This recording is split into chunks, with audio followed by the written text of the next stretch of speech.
Hello again, everyone, and welcome to yet another episode of Lazarus Out Loud, where we are reading the Harry Potter series. Why am I in it? Because you're cute and you're my audience member. Mm-hmm.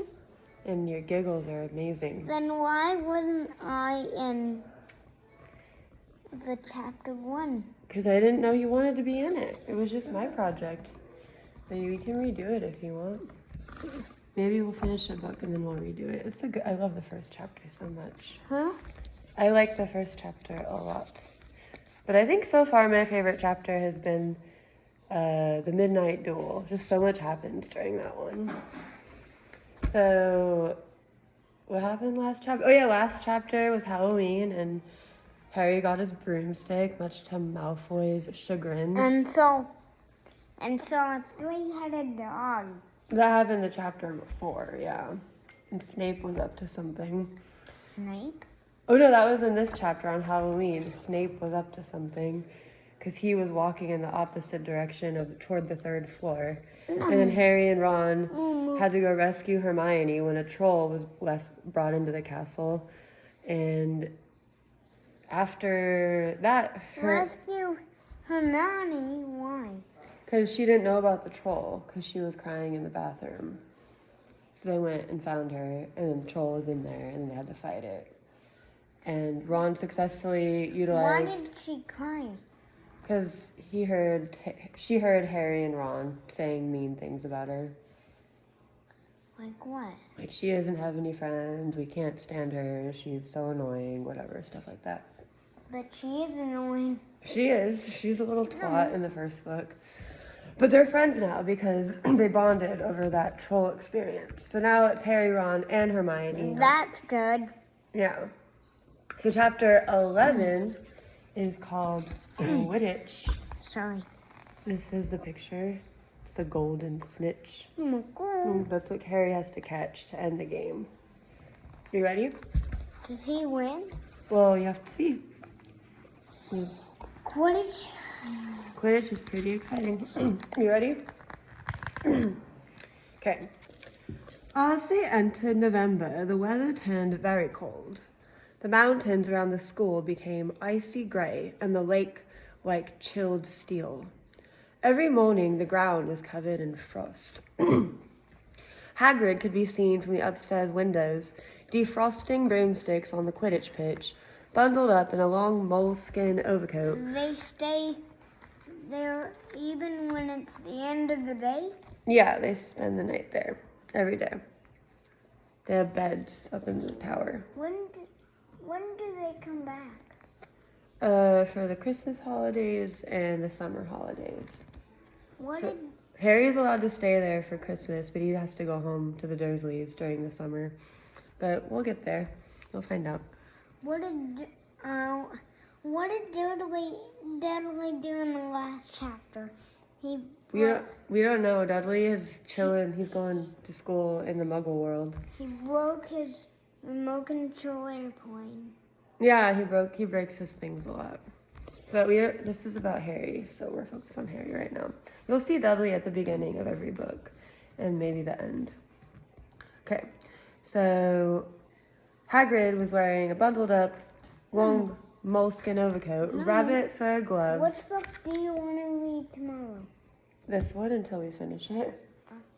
Why? Because I like reading things in order, because that's how you get the most satisfying effect. Good. On the plot and the character development. Okay, so Hagrid's wearing rabbit fur gloves and enormous beaver skin boots. The Quidditch season had begun.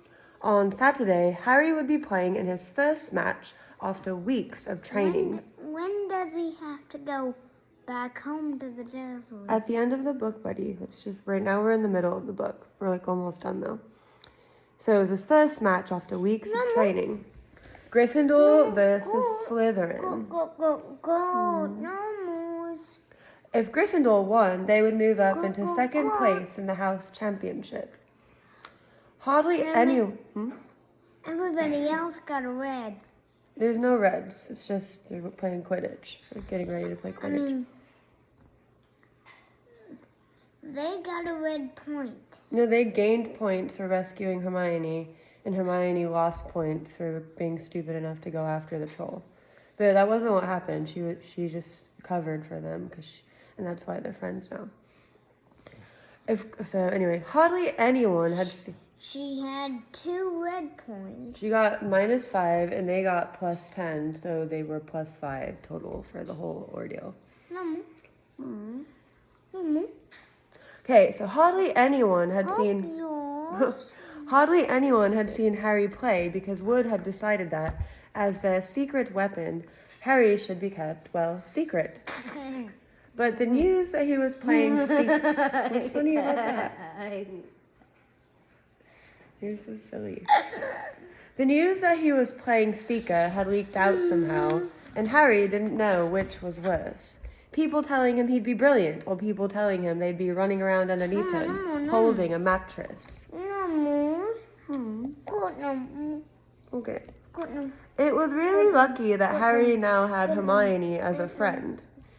He didn't know how he'd have got through all his homework without her. What with all the last-minute Quidditch practice Don't pause it, buds.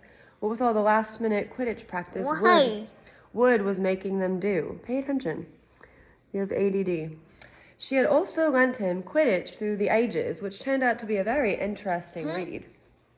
Okay. Harry learnt that there were 700 ways of committing a Quidditch foul, and that all of them had happened during a World Cup match in 1473. That Seekers were usually the smallest and fastest players, and that most serious Quidditch accidents seemed to happen to them. That although people rarely died playing Quidditch, referees had been known to vanish and turn up months later in the Sahara Desert. Hermione had become a bit more relaxed about breaking rules since Harry and Ron had saved her from the mountain troll, and she was much nicer for it. The day before Harry's first Quidditch match, the 3 of them were out in the freezing courtyard doing break, and she had conjured them up. Ow, stop. Stop pulling my hair. It hurts. She had conjured them... Because it hurts. She had conjured them up a bright blue fire which could be carried around in a jam jar. And there's a picture. See, look at her bushy hair. Who? Hermione. See, she's got the bright blue fire in a jar to keep them warm in the cold. Okay. Where are we at? Oh. They were standing with their backs to it, getting warm, when Snape crossed the yard. Harry noticed at once that Snape was limping. Harry, Ron, and Hermione moved closer together to block the fire from view. They were sure it wouldn't be allowed. Unfortunately, something about their guilty faces caught Snape's eye. He limped over. He hadn't seen the fire, but he seemed to be looking for a reason to tell them off anyway. "What's that you've got there, Potter?" It was Quidditch Through the Ages. Harry showed him. "Library books are not to be taken outside the school," said Snape. "Give it to me." 5 points from Gryffindor. "He's just made that rule up," Harry muttered angrily as Snape limped away. "Wonder what's wrong with his leg." Dunno, but I hope it's really hurting him," said Ron bitterly. The Gryffindor common room was very noisy that evening. Harry, Ron, and Hermione sat together next to a window. Hermione was checking Harry and Ron's charms homework for them. She would never let them copy. What? They can sit in a regular chair, I can't. You probably could sit in those chairs because they're big, squishy armchairs. But everybody else at school Yeah, but you have a gup. Sit in, yeah. That's cool. No. You have a gup. Okay. No. She would never let them copy. How will you learn? But by asking her to read it through, they got the right answers anyway. Harry felt restless. He wanted Quidditch Through the Ages back to take his mind off his nerves about tomorrow. Why should he be afraid of Snape? Getting up, he told Ron and Hermione he was going to ask Snape if he could have it. "Rather you than me," they said together, but Harry had an idea that Snape wouldn't refuse if there were other teachers listening. He made his way down to the staff room and knocked. There was no answer. He knocked again. Nothing. Perhaps Snape had left the book in there. It was worth a try. Where is Snape? No, we don't know. He pushed the door. Where is Snape? Buddy, just let me read. You'll find out if you let me read. He pushed the door ajar and peered inside, and a horrible scene met his eyes. Snape and Filch were inside alone. Snape was holding his robes above his knees. One of his legs was bloody and mangled. Filch was handing Snape bandages. Blasted thing, Snape was saying. What? Bandages, why? Yes, just read, it's gonna tell you. Blasted thing, Snape was saying. How are you supposed to keep your eyes on all three heads at once? So Snape met the three-headed dog. Harry tried to shut the door quietly, but Potter! Snape's face was twisted with fury as he dropped his robes quickly to hide his leg. Harry gulped. Potter. I just wondered if I could have my book back. Get out! Out! Harry left before Snape could take any more points from Gryffindor. He sprinted back upstairs. Did you get it? Ron asked as Harry joined them. What's the matter? In a low whisper, Harry told them what he'd seen. You know what this means, he finished breathlessly. He tried to get past that three-headed dog on Halloween. That's where he was going when we saw him. He's after whatever it's guarding. And I'd bet my broomstick he let that troll in to create a diversion. Hermione's eyes were wide. No, he wouldn't, she said. I know he's not very nice, but he wouldn't try and steal something Dumbledore was keeping safe. Honestly, Hermione, you think all teachers are saints or something, snapped Ron. I'm with Harry. I wouldn't put anything past Snape. But what's he after? What's that dog guarding? Harry went to bed with his head buzzing with the same question. Neville was snoring loudly, but Harry couldn't sleep. He tried to empty his mind. Same thing with me. You can't sleep sometimes? Yes. So that's why I wake up. I know. That's why you were up at 3:30 this morning. How did you know that? Because I was home and I heard you. Then I went in there and we read books. You heard my voice? Yeah, your silly voice. Yesterday? This morning. I thought it was yesterday. It was this morning. It was like 4 a.m. He needed to sleep. He had to. He had his first Quidditch match in a few hours. But the expression on Snape's face when Harry had seen his leg wasn't easy to forget. Okay. The next morning dawned very bright and cold. The Great Hall was full of the delicious smell of fried sausages and the cheerful chatter of everyone looking forward to a good Quidditch match. He has to go home to the Dursleys. Not yet, but he's going to play Quidditch right now. You've got to eat some breakfast. I don't want anything. Just a bit of toast, wheedled Hermione. I'm not hungry. Harry felt terrible. Who said that? Hermione.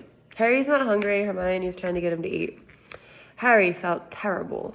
Well, Hermione is not the one who's not supposed to give him food, or the teacher is. No, they just eat at the table. They're adults. They're kids. They're old enough to eat by themselves.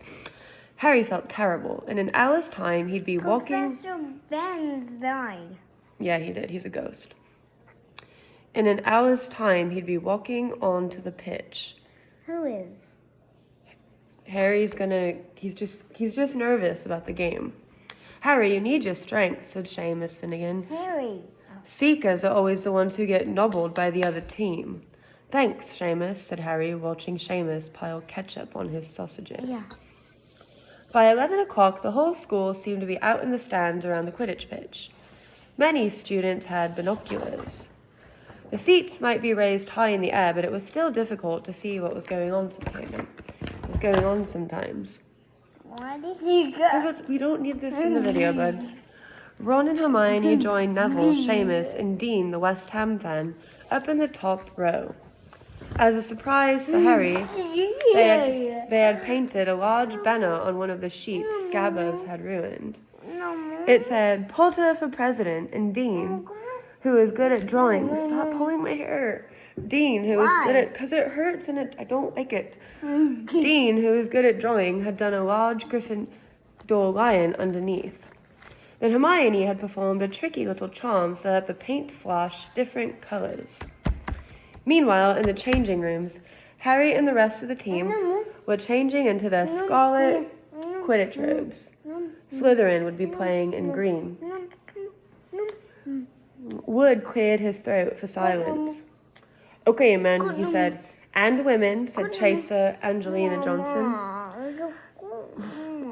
And women, Wood agreed. This is it. The big one, said Fred Weasley. The one we've all been waiting for, said George. We know Oliver's speech by heart, Fred told Harry. We were in the team last year. Shut up, you two, said Wood. This is the best team Gryffindor's had in years. We're going to win, I know it. He glared at them all as if to say, or else. Right, it's time. Good luck, all of you. Harry followed Fred and George out of the changing room and, hoping his knees weren't going to give way, walked onto the pitch to loud cheers. Madame Hooch was refereeing. She stood in the middle of the pitch, waiting for the two teams, her broom in her hand. Now I want a nice fair game, all of you, she said, once they were all gathered around her. Harry noticed that she seemed to be speaking particularly to the Slytherin captain, Marcus Flint, a fifth year. Captain. Each team has a captain.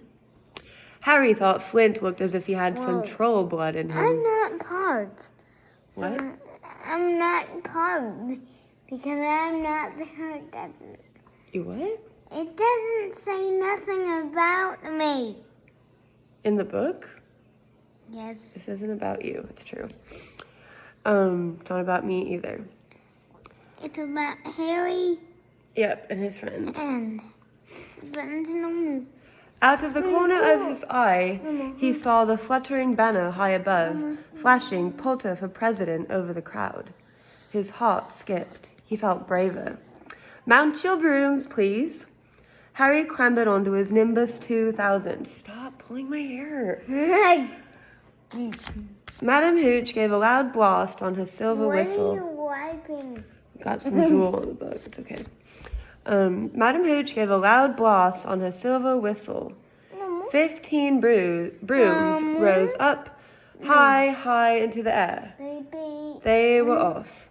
And the quaffle is taken immediately by Angelina Johnson of Gryffindor. What an excellent chaser that girl is, and rather attractive, too. Jordan. Sorry, Professor.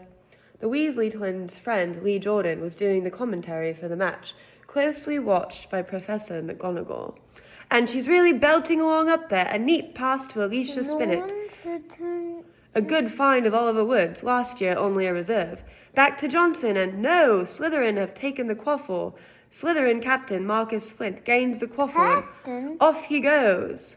Flint flying like an eagle up there. He's going to... No, stopped by an excellent move by Gryffindor keeper Wood, and Gryffindor take the quaffle. That's chaser Katie Bell of Gryffindor there. Nice dive around Flint. Off up the field, and ouch, that must have hurt. Hit in the back of the head by a bludger. Quaffle taken by Slytherin. That's Adrian Pusey speeding off towards the goalpost, but he's blocked by a second bludger. Sent his way by Fred or George Weasley, can't tell which. Nice play by the Gryffindor beater, anyway. And Johnson back in possession of the quaffle. A clear field ahead, and off she goes. She's really flying. Dodges a speeding bludger. The goalposts are ahead. Come on now. Angelina, keeper Bletchley dives, misses. Gryffindor score! And there's a picture of, see, there's Hagrid, Ron, Dean, or maybe that's Dean, Hermione. Anyway, a bunch of Gryffindors with their flag. Cool. What is this? They're watching the game. Gryffindor cheers filled the cold air with howls and moans from the Slytherin.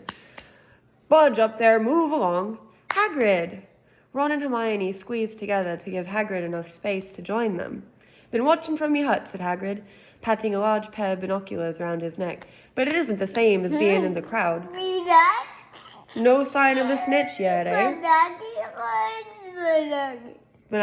Nope, said Ron. Harry hasn't had much to do yet. Kept out of trouble, though, that's something, said Hagrid. Raising... No. raising his binoculars Cuddles. and peering Cuddles. skywards at the speck that was Harry. Way up above them, Harry was gliding over the game, squinting about for some sign of the snitch. This was part of his and Wood's game plan. Keep out of the way until you catch sight of the snitch, Wood had said. We don't want you attacked before you have to be. When Angelina had scored, Harry had done a couple of loop-the-loops to let out his feelings. Now he was back to staring around for the snitch.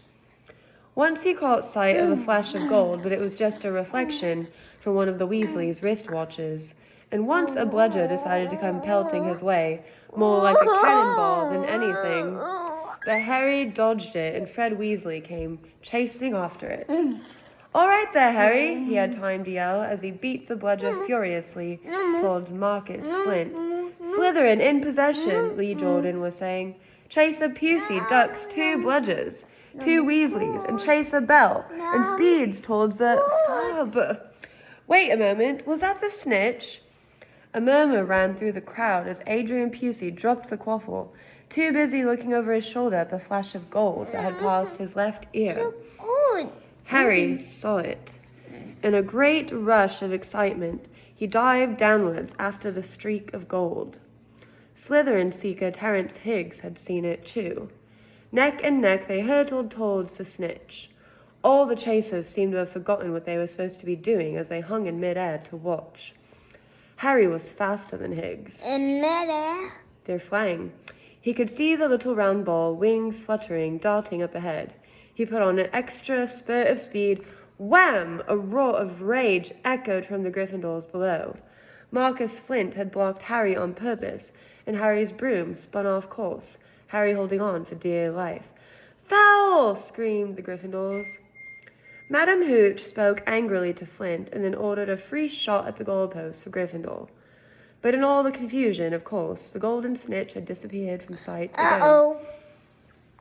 Now Harry's gonna get a point taken away. No, they're playing a game. The Gryffindors got a free score because of the foul. Down in the stands, Dean Thomas was yelling, "Send him off, ref! Red card!" "This isn't football, Dean," Ron reminded him. "You can't send people off in Quidditch. And what's a red card?" But Hagrid was on Dean's side. "They ought to change the rules. Flint could have knocked Harry out of the air." Lee Jordan was finding it difficult not to take sides. "So, after that obvious and disgusting bit of cheating, Jordan," growled Professor McGonagall, "I mean, after that open and revolting foul. Jordan, I'm warning you." All right. Flint nearly kills the Gryffindor Seeker, which could happen to anyone, I'm sure. So a penalty to Gryffindor taken by Spinnet, who puts it away, no trouble. And we continue play, Gryffindor still in possession." It was as Harry dodged another bludger, which went spinning dangerously past his head, that it happened. His broom gave a sudden, frightening lurch. For a split second, he thought he was going to fall. He gripped the broom tightly with both his hands and knees. He never felt anything like that. It happened again. It was as though the broom was trying to buck him off. But Nimbus 2000s did not suddenly decide to buck their riders off. Harry tried to turn back towards the Gryffindor goalposts. He had half a mind to ask Wood to call time out. And then he realized that his broom was completely out of his control. He couldn't turn it, he couldn't direct it at all. It was zigzagging through the air and every now and then making violent swishing movements which almost unseated him. Lee was still commentating. "Slytherin in possession, Flint with the quaffle, passes Spinnet, passes Bell, hit hard in the face by a bludger, hope it broke his nose. Only joking, Professor. Slytherin score, oh no." The Slytherins were cheering. No one seemed to have noticed that Harry's broom was behaving strangely. It was carrying him slowly higher, away from the game, jerking and twitching as it went. "Dunno what Harry thinks he's doing," Hagrid mumbled. He stared through his binoculars. "If I didn't know better, I'd say he'd lost control of his broom. But he can't have." Suddenly, people were pointing up at Harry all over the stands. His broom had started to roll over and over, with him only just managing to hold on. Then the whole crowd gasped. Harry's broom had given a wild jerk, and Harry swung off it. He was now dangling from it, holding on with only one hand. And there is a picture from earlier when they were both chasing the snitch. Okay. Did something happen to it when Flint blocked him? Seamus whispered. Can't have, Hagrid said, his voice shaking. Can't nothing interfere with a broomstick except powerful dark magic. No kid could do that to a Nimbus 2000. At these words, Hermione seized Hagrid's binoculars, but instead of looking up at Harry, she started looking frantically at the crowd. What are you doing? Moaned Ron, grey-faced. I knew it, Hermione gasped. Snape, look. Ron grabbed the binoculars. Snape was in the middle of the stands opposite them. He had his eyes fixed on Harry and was muttering non-stop under his breath. He's doing something. Jinxing the broom, said Hermione. What should we do? Leave it to me. Before Ron could say another word, Hermione had disappeared. Ron turned the binoculars back on Harry. His broom was vibrating so hard, it was almost impossible for him to hang on much longer. The whole crowd were on their feet, watching, terrified, as the Weasleys flew up to try and pull Harry safely onto one of their brooms, but it was no good. Every time they got near him, the broom would jump higher still. They dropped lower and circled beneath him, obviously hoping to catch him if he fell. Marcus Flint seized the coffin. I hope they catch him in time. Me too. Marcus Flint seized the quaffle and scolded 5 times without anyone noticing. I hope they catch Harry in time before he kills. I know, me too. Come on, Hermione, Ron muttered desperately. Hermione had fought her way across to the stand where Snape stood and was now racing along the row behind him. She didn't even stop to say sorry as she knocked Professor Quirrell head first into the row in front. Reaching Snape, she crouched down, pulled out her wand, and whispered a few well-chosen words. Bright blue flames. What am I laughing about? I don't know. Bright blue She knocked Professor Quirrell over. Important detail. Bright blue flames shot from her wand onto the hem of Snape's robes. It took perhaps 30 seconds for Snape to realize that he was on fire. A sudden yelp told her she had done her job. Scooping up the fire off him into a little jar in her pocket, she scrambled back along the row.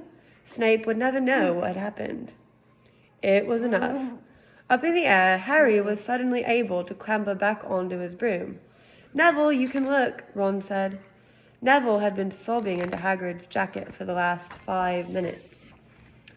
Harry was speeding towards the ground when the crowd saw him clap his hand to his mouth as though he was about to be sick. He hit the pitch on all fours, coughed, and something gold fell into his hand.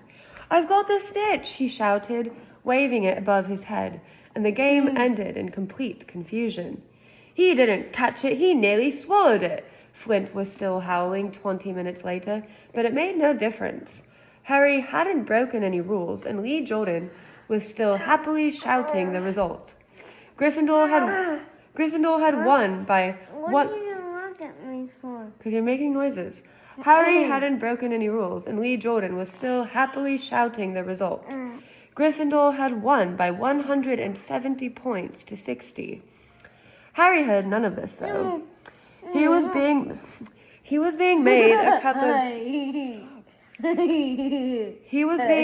a cup of strong tea back in Hagrid's hut with Ron and Hermione. It was Snape, Ron was explaining. Hermione and I saw him. He was cursing your broomstick, muttering he wouldn't take his eyes off you. Rubbish, said Hagrid, who hadn't heard a word of what had gone on next to him in the stands. Why would Snape do something like that? Harry, Ron, and Hermione looked at each other, wondering what to tell him. Harry decided on the truth. I found out something about him, he told Hagrid. He tried to get past that 3-headed dog at Halloween. It bit him. We think he was trying to steal whatever it's guarding. Hagrid dropped the teapot. How do you know about Fluffy? He said. Fluffy. Yeah, he's mine. Bought him off a Greek chappie I met in the pub last year. I lent him to Dumbledore to guard the... Yes, said Harry eagerly. Now, don't ask me anymore, said Hagrid gruffly. Fluffy? The three-headed dog, that's its name. That's top secret, that is. So Fluffy beat. He bit Snape. But Snape's trying to steal it. Rubbish, said Hagrid again. Snape's a Hogwarts teacher. Rubbish, said Hagrid. He'd do nothing of the sort. So why did he just try and kill Harry? Cried Hermione. The afternoon's event certainly seemed to have changed her mind about Snape. He bit Snape. I know a Snape. jinx. Snape. I know a jinx. Snape Phoenix. in the head. Okay. I know it's almost over, buds. I know a jinx when I see one, Hagrid. I've read all about them. Come on. You've got to... No. Phoenix. You've got to keep eye contact, and Snape wasn't blinking at all. I saw him. I'm telling you, you're wrong, said Hagrid hotly. I don't know why Harry's broom acted like that, but Snape wouldn't try and kill a student. Now listen to me, all three of you. You're meddling in things that don't concern you. It's dangerous. You forget that dog, and you forget what it's guarding.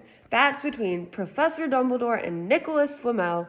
Aha, said Harry, so there's someone called Nicholas Flamel involved, is there? Hagrid looked furious with himself. And that was it. First Quidditch match. Harry won the game for his team. And someone tried to curse his broom. They think it's Snape, but it might have been someone else. Maybe What was your favorite part? McGonagall. No, McGonagall would never hurt Harry. Except she yelled at him. She's just a strict teacher, but she doesn't want to do anybody any physical harm. Then why did she say, anyone messing around in my class will leave and not come back? Because that's her standard of behavior. Okay, chapter 12 is called The Mirror of Erised. I think that's how you say it. I don't remember. This is going to be the Christmas chapter. So, some people are going to go home for the holidays, but Harry's going to stay behind. Why? Because he doesn't have anywhere to go. And he's going to get a mysterious package for Christmas. And it's going to change his life. What is... You'll find out. It's very cool. You'll find out when? In the chapter. Anyway, that was chapter 11. We've got 6 more chapters. Can you believe it? 6 more chapters and then we'll be all done with the book. Then we can read the second one. Harry Potter and the Chamber of Secrets. Do we have the second one? Yeah. Okay. Anyway, thanks for listening. And is this how Hermione did that? It's like a snobby fuck off. He's still laughing about her walking off with her nose in the air. Why? Okay. Why? What?